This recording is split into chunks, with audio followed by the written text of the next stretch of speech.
Hello friends, welcome to my channel. જો તમે મારી ચેનલ પર નવા હોય તો ચેનલને સબસ્ક્રાઈબ કરવાનું ભૂલતા નહીં અને બાજુમાં રહેલું બેલ આઇકન પણ દબાવી દો, જેનાથી નવા વિડીયોનું નોટિફિકેશન તમને જલ્દીથી મળી રહે। તો આજે આપણે બનાવીશું એકદમ ટેસ્ટી એવા ગાર્લિક લચ્છા પરાઠાની રેસીપી।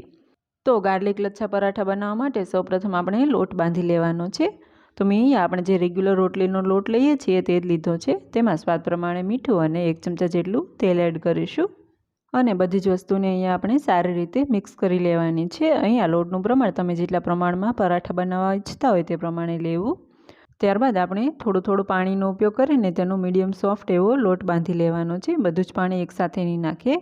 તો તમે જ્યારે પણ પરાઠા બનાવવા ઈચ્છતા હોય ત્યારે લોટ 5 થી 10 મિનિટ વહેલા બાંધી લેવાનો છે, જેનાથી લોટ એકદમ સરસ રીતે સેટ થઈ જશે। તો તમે જોઈ શકો છો મેં અહીંયા લોટને સારી રીતે બાંધીને તૈયાર કરી લીધો છે। ત્યારબાદ આ રીતના ઉપરથી પણ થોડું તેલ લગાવી દઈશું અને તેને એક વખત સારી રીતે મસળી લેવાનો છે, જેનાથી લોટ એકદમ સરસ સોફ્ટ થઈ જશે।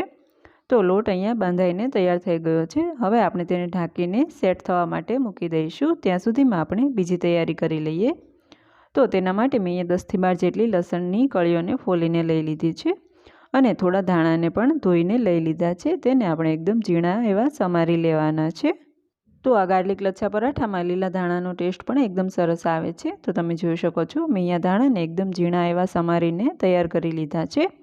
ત્યારબાદ આપણે લસણની કળીઓને પણ એકદમ ઝીણી એવી સમારી લેવાની છે। તમે તેની જગ્યાએ તેને પેસ્ટ બનાવીને અથવા તેને ખાંડીને પણ રેડી કરી શકો છો। તમે જોઈ શકો છો મેં તેને આ રીતના એકદમ નાની સ્લાઇસમાં કટ કરીને રેડી કરી લીધી છે।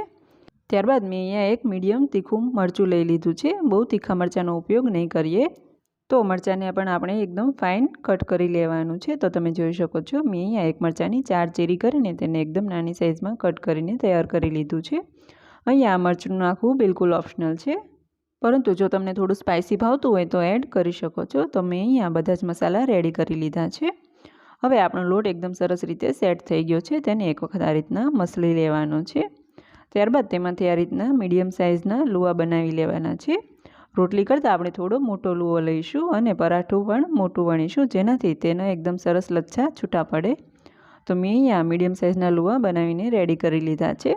તેને વણવા માટે થોડો કોરો લોટ સ્પ્રિંકલ કરીશું, જેનાથી વણવામાં સરળતા રહે। ત્યારબાદ આપણે વેલણની મદદથી તેને એક મોટી રોટલી જેવું વણી લેવાનું છે।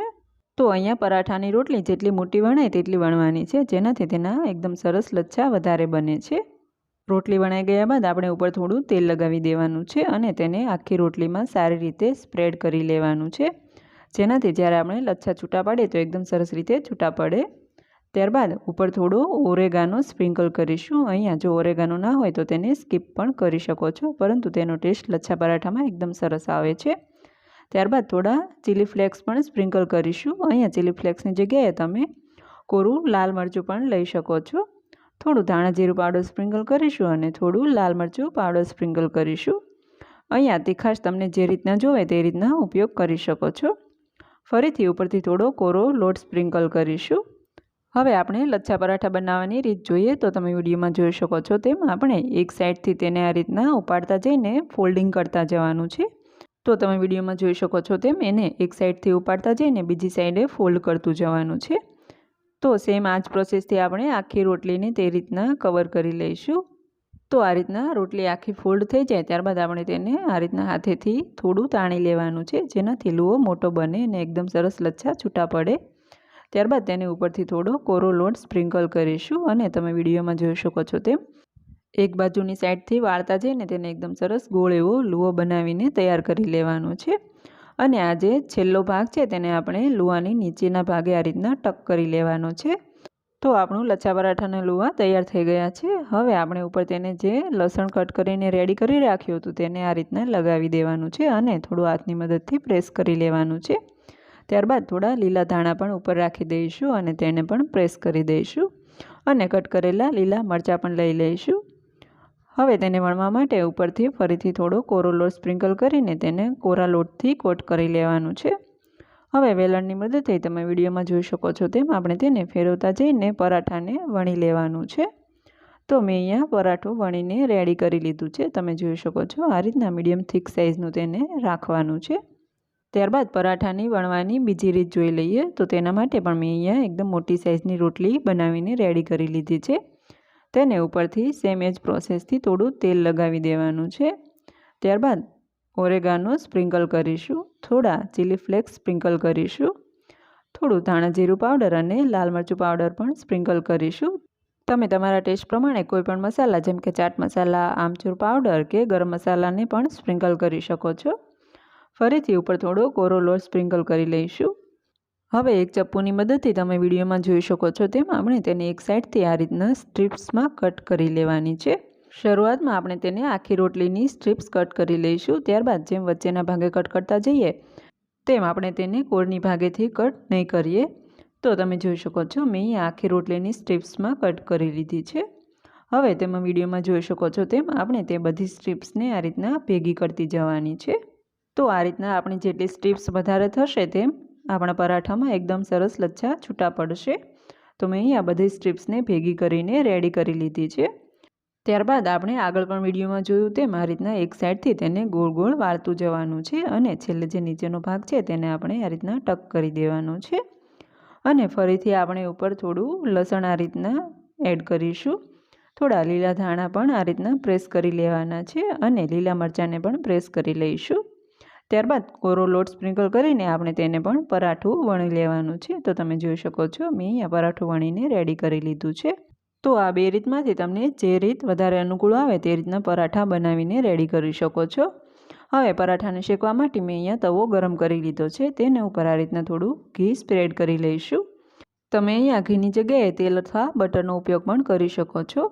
હવે પરાઠાનો વણેલો ઉપરનો ભાગ નીચે આવે તે રીતના આપણે પરાઠાને શેકવા માટે મૂકી દઈશું અને ઉપરથી પણ થોડું ઘી લગાવી દઈશું. ઘીની જગ્યાએ તેલ અથવા બટરનો ઉપયોગ પણ કરી શકાય.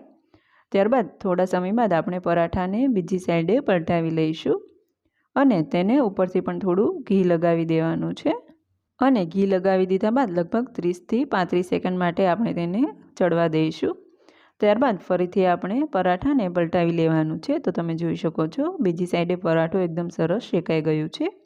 તો આ રીતના તવીથાની મદદથી પ્રેસ કરતા જઈને આપણે બંને સાઈડે પરાઠાને એકદમ સરસ શેકી લેવાનું છે.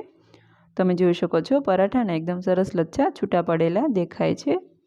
તો સેમ એ જ રીતથી આપણે બાકી રહેલા બીજા પરાઠાને પણ શેકી લઈશું.